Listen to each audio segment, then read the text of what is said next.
김인전입니다. 사실 지난 월요일부터 해서 국회에서는 대정부 질문이 진행되고 있습니다. 어제는 경제 분야에 대한 대정부 질문이 있었습니다. 어제 대정부 질문을 보면서 저는 클린턴 정부 당시의 일화가 생각이 났습니다.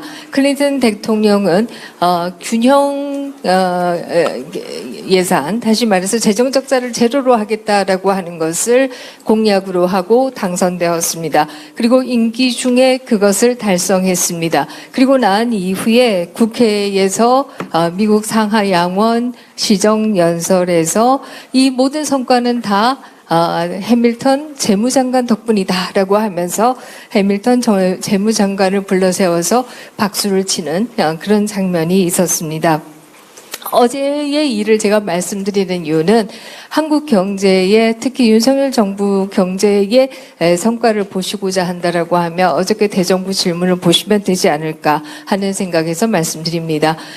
윤석열 정부가 정부를 시작할 당시 2002년은 문재인 정부에서 가계부채 1,500조, 국가부채 1,000조라고 하는 유산을 가지고 시작했습니다.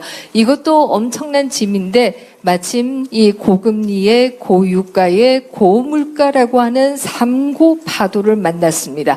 그래서 한국 경제가 상당히 위태로워지지 않겠는가 하는 예상들을 받으며 윤석열 정부를 시작했습니다.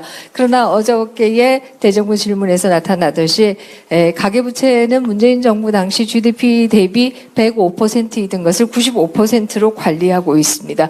물가는 5%이던 것을 2%대로 관리하고 있습니다. 일자리 가장 높은 일자리의 취업률을 보이고 있습니다. 물론 이렇게 말씀드리면 거시경제와 민생경제는 다르지 않는가 이런 얘기도 할 수 있는데요. 일단은 거시경제가 좋아야 민생경제가 좋을 수 있다라고 하는 면에서 거시경제 운용에 있어서 상당히 성공했다 이런 말씀을 올릴 수 있습니다. 물론 이 거시경제에 성공한 것이 이것이 다 윤석열 정부의 덕분이냐라고 하면 그것은 아닙니다. 윤석열 정부가 한 것은 2024년 총선이 있음에도 총선을 위해서 포퓰리즘으로 가지 않고 원칙 있는 재정을 운영했다라고 하는 것이고요. 그에 반해서 고금리와 고물가를 다 이겨낸 것은 바로 가계의 허리띠 졸라매기가 있었기 때문에 가능했다 이렇게 얘기 드릴 수가 있습니다. 특히 수출의 경우에는 올 연말에는 세계 5대 수출국으로 도약하게 될 것이다 이런 예상들이 나오고 있는데요. 이 수출에 있어서는 그야말로 기업이 전 세계를 누비면서 정말 이 혁신을 거듭한 덕분이다 이렇게 얘기할 수 있을 겁니다. 수출의 내용도 상당히 좋습니다.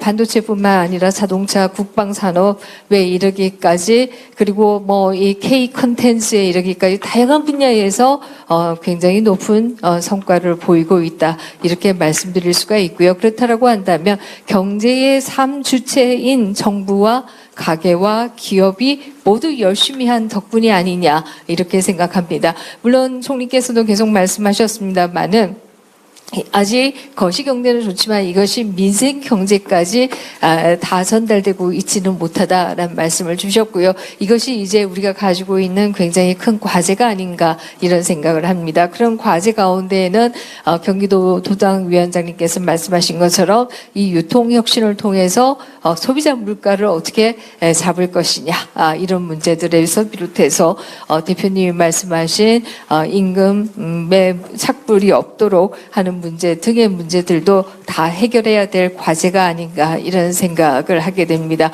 부디 부탁건데 어저께 대정부 질문을 좀 다 연휴 기간 동안에 시간이 남으시면 한번 보시면 한국 경제의 현 주소가 이렇구나 하는 것을 느끼실 수 있지 않을까 하는 생각을 합니다. 고생하신 3주체 모두에게 감사의 말씀을 드리겠고요. 가족, 친지 여러분과 정을 나누는 행복한 추석 되시기를 바라겠습니다. 특히 추석 기간에도 일자리를 지키시는 분들에게는 감사와 존경의 말씀 올리겠습니다. 이상입니다.